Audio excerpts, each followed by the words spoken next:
3 Jean. De la part de l'ancien au bien-aimé Gaius que j'aime dans la vérité. Bien-aimé, je souhaite que tu prospères à tout point de vue et sois en bonne santé, à l'image de ton âme. J'ai en effet éprouvé une très grande joie lorsque des frères sont arrivés et ont rendu témoignage de ta sincérité, de la manière dont tu marches dans la vérité. Je n'ai pas de plus grande joie que d'apprendre que mes enfants marchent dans la vérité. Bien-aimé, tu agis avec fidélité dans ce que tu fais pour les frères, notamment pour des frères étrangers. Ils ont du reste rendu témoignage à ton amour devant l'Église. Tu feras bien de les aider d'une manière digne de Dieu dans leur voyage, car c'est pour le nom de Jésus-Christ qu'ils sont partis, sans rien recevoir des non-croyants. Nous devons donc accueillir de tels hommes afin de travailler avec eux pour la vérité. J'ai écrit quelques mots à l'Église, mais Diotrephe, qui aime être le premier parmi eux, ne nous accueille pas. C'est pourquoi, si je viens, je rappellerai les actes qu'il commet en bavardant contre nous de façon malveillante. Non content de cela, il n'accueille pas les frères, et ceux qui voudraient le faire, il les en empêche et les chasse de l'Église. Bien-aimé, n'imite pas le mal, mais le bien. Celui qui fait le bien est de Dieu. Celui qui fait le mal n'a pas vu Dieu. Quant à Démétrius, tous lui rendent un bon témoignage, et la vérité elle-même témoigne pour lui. Nous aussi, nous lui rendons témoignage, et tu sais que notre témoignage est vrai. J'aurais beaucoup de choses à t'écrire, mais je ne veux pas le faire avec l'encre et la plume. J'espère te voir très bientôt, et nous parlerons de vive voix. Que la paix soit avec toi. Les amis te saluent. Salut les amis, chacun en particulier. Épître de Jude. De la part de Jude, serviteur de Jésus-Christ et frère de Jacques, à ceux qui ont été appelés, qui sont saints en Dieu le Père et gardés pour Jésus-Christ, que la compassion, la paix et l'amour vous soient multipliés. Bien-aimés, alors que j'avais le vif désir de vous écrire au sujet du salut qui nous est commun, j'ai été contraint de vous envoyer cette lettre afin de vous encourager à combattre pour la foi transmise aux saints une fois pour toutes. Il s'est en effet glissé parmi vous certains hommes dont la condamnation est écrite depuis longtemps. Ces impies transforment la grâce de notre Dieu en débauche et renient Dieu, le seul Maître, et notre Seigneur Jésus-Christ.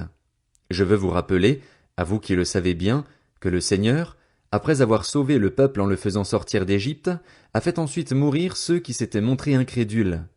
Quant aux anges qui n'ont pas conservé leur rang mais ont abandonné leur demeure propre, il les a enchaînés éternellement dans les ténèbres pour le jugement du grand jour. De même, Sodome et Gomorrhe et les villes voisines, qui se sont livrées comme eux à l'immoralité sexuelle et à des relations contre nature, sont donnés en exemple et subissent la peine d'un feu éternel. Malgré cela, ces hommes adoptent une attitude semblable. Entraînés par leur rêverie, ils souillent leur corps, rejettent toute autorité et insultent les êtres glorieux. Or, lorsqu'ils discutaient avec le diable et lui disputaient le corps de Moïse, l'archange Michel n'a pas osé porter de jugement insultant contre lui, mais a dit « Que le Seigneur te punisse ».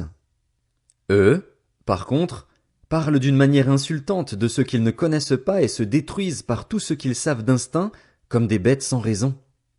Malheur à eux, car ils ont suivi la voie de Caïn, ils se sont jetés pour un salaire dans l'égarement de Balaam, ils se sont perdus en se révoltant comme Corée. Ce sont des écueils dans vos agapes, où ils festoient sans scrupule et ne prennent soin que d'eux-mêmes. Ce sont des nuages sans eau emportés par les vents, des arbres d'automne sans fruits, 2 fois morts, déracinés, des vagues furieuses de la mer qui rejettent l'écume de leurs impuretés, des astres errants auxquels l'obscurité des ténèbres est réservée pour l'éternité. C'est aussi pour eux qu'Enoch, le 7e depuis Adam, a prophétisé en ces termes « Voici que le Seigneur est venu avec ses saintes troupes pour exercer un jugement contre tous et pour faire rendre compte à tous les impies qui sont parmi eux de tous les actes d'impiété qu'ils ont commis et de toutes les paroles dures qu'en pécheurs impies ils ont proférées contre lui. Toujours mécontents, ces hommes se plaignent sans cesse de leur sort et marchent suivant leurs désirs. Ils tiennent de grands discours et flattent les gens par intérêt.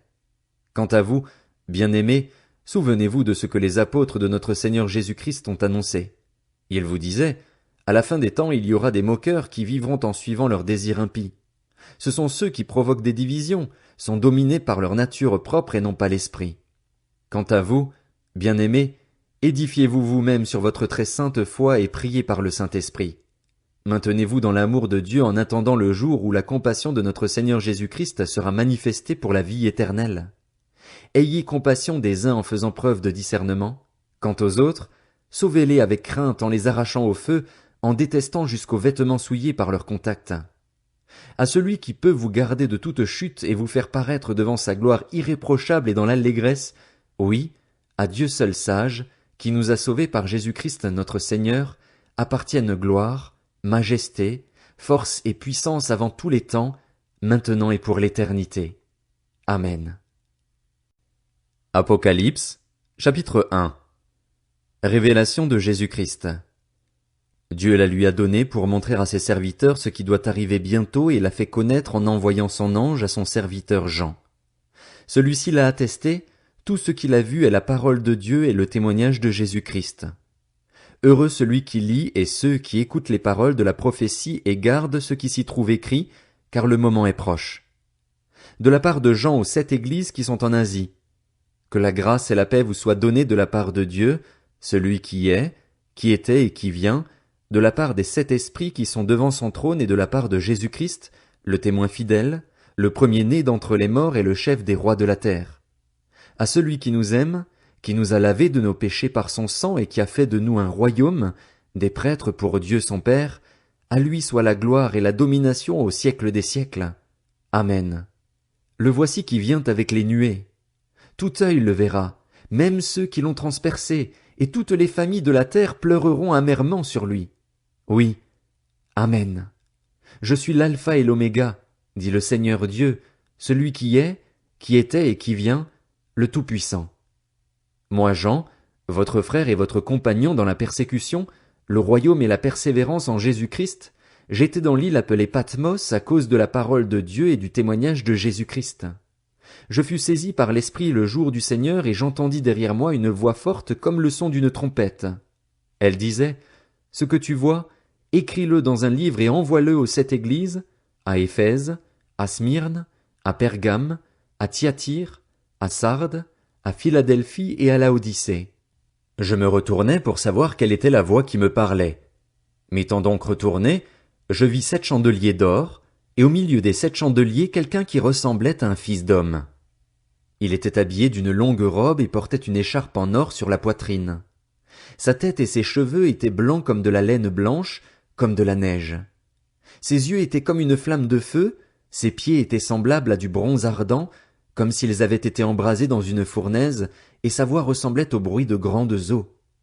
Il tenait dans sa main droite 7 étoiles, de sa bouche sortait une épée aiguë à 2 tranchants, et son visage était comme le soleil lorsqu'il brille dans toute sa force. Quand je le vis, je tombai à ses pieds comme mort. Il posa alors sa main droite sur moi en disant, « N'aie pas peur, je suis le premier et le dernier, le vivant. J'étais mort et voici, je suis vivant au siècle des siècles. Je détiens les clés de la mort et du séjour des morts. Écris donc ce que tu as vu, ce qui est et ce qui doit arriver ensuite. Quant au mystère des 7 étoiles que tu as vues dans ma main droite et des 7 chandeliers d'or, le voici. Les 7 étoiles sont les anges des 7 églises et les 7 chandeliers sont les 7 églises. Apocalypse, chapitre 2. Écrit à l'ange de l'église d'Éphèse. Voici ce que dit celui qui tient les 7 étoiles dans sa main droite, celui qui marche au milieu des 7 chandeliers d'or. Je connais tes œuvres, ton travail et ta persévérance. Je sais que tu ne peux pas supporter les méchants. Tu as mis à l'épreuve ceux qui se prétendent apôtres sans l'être, et tu les as trouvés menteurs. Oui, tu as de la persévérance, tu as souffert à cause de mon nom et tu ne t'es pas lassé. Mais ce que j'ai contre toi, c'est que tu as abandonné ton premier amour. Souviens-toi donc d'où tu es tombé, repens-toi et pratique tes premières œuvres. Sinon, je viendrai bientôt à toi et j'enlèverai ton chandelier de sa place, à moins que tu ne changes d'attitude. Cependant, tu as ceci pour toi, tu détestes les œuvres des Nicolaïtes, tout comme je les déteste, moi aussi. Que celui qui a des oreilles écoute ce que l'Esprit dit aux églises. Au vainqueur je donnerai à manger du fruit de l'arbre de vie, qui est dans le paradis de Dieu. Écrit à l'ange de l'église de Smyrne. Voici ce que dit le premier et le dernier, celui qui était mort et qui est revenu à la vie. Je connais tes œuvres, ta détresse et ta pauvreté, et pourtant tu es riche, ainsi que les calomnies de ceux qui se disent juifs et ne le sont pas mais qui sont une synagogue de Satan. Ne redoute pas ce que tu vas souffrir. Voici, Le diable va jeter quelques-uns d'entre vous en prison afin que vous soyez mis à l'épreuve, et vous aurez 10 jours de détresse. Sois fidèle jusqu'à la mort, et je te donnerai la couronne de vie. Que celui qui a des oreilles écoute ce que l'Esprit dit aux églises. Le vainqueur n'aura pas à souffrir de la seconde mort. Écrit à l'ange de l'église de Pergame. Voici ce que dit celui qui tient l'épée aiguë à 2 tranchants. Je connais tes œuvres et l'endroit où tu es établi. Là se trouve le trône de Satan. Tu es fermement attaché à mon nom et tu n'as pas renié la foi en moi, même durant les jours où Antipas, mon témoin fidèle, a été mis à mort chez vous, là où Satan est établi. Mais j'ai certaines choses contre toi. Tu as là des gens attachés à la doctrine de Balaam, qui enseignait à Balak à tendre un piège aux Israélites pour qu'ils mangent des viandes sacrifiées aux idoles et se livrent à l'immoralité sexuelle. Ainsi, toi aussi, tu as des gens attachés de la même manière à la doctrine des Nicolaïtes. Repens-toi donc, sinon je viendrai bientôt à toi et je les combattrai avec l'épée de ma bouche. Que celui qui a des oreilles écoute ce que l'Esprit dit aux églises. Au vainqueur je donnerai à manger de la manne cachée, et je lui donnerai un caillou blanc. Sur ce caillou est écrit un nom nouveau que personne ne connaît, si ce n'est celui qui le reçoit. Écrit à l'ange de l'église de Thyatire. Voici ce que dit le Fils de Dieu, celui qui a les yeux comme une flamme de feu et dont les pieds sont semblables à du bronze ardent. Je connais tes œuvres, ton amour, ta foi, ton service et ta persévérance. Je sais que tes dernières œuvres sont plus nombreuses que les premières. Mais ce que j'ai contre toi, c'est que tu laisses faire Jézabel, cette femme qui se prétend prophétesse. Elle enseigne et égare mes serviteurs pour qu'ils se livrent à l'immoralité sexuelle et mangent des viandes sacrifiées aux idoles. Je lui ai donné du temps pour changer d'attitude, mais elle ne veut pas se détourner de son immoralité. Voici, je vais la jeter sur un lit et envoyer un grand tourment à ceux qui commettent l'adultère avec elle, s'ils ne se repentent pas de leurs œuvres. Je frapperai de mort ces enfants, et toutes les églises reconnaîtront que je suis celui qui examine les reins et les cœurs, et je traiterai chacun de vous conformément à ses œuvres. Quant à vous, les autres croyants de Thyatire, qui n'acceptaient pas cet enseignement et qui n'avaient pas connu les profondeurs de Satan, comme il les appelle, je vous dis, je ne mettrai pas sur vous d'autres fardeaux. Seulement, ce que vous avez, tenez-le fermement jusqu'à ce que je vienne. Au vainqueur, à celui qui accomplit mes œuvres jusqu'à la fin, je donnerai autorité sur les nations. Il les dirigera avec un sceptre de fer, comme on brise les vases d'argile, ainsi que moi-même j'en ai reçu le pouvoir de mon Père, et je lui donnerai l'étoile du matin. Que celui qui a des oreilles écoute ce que l'Esprit dit aux églises.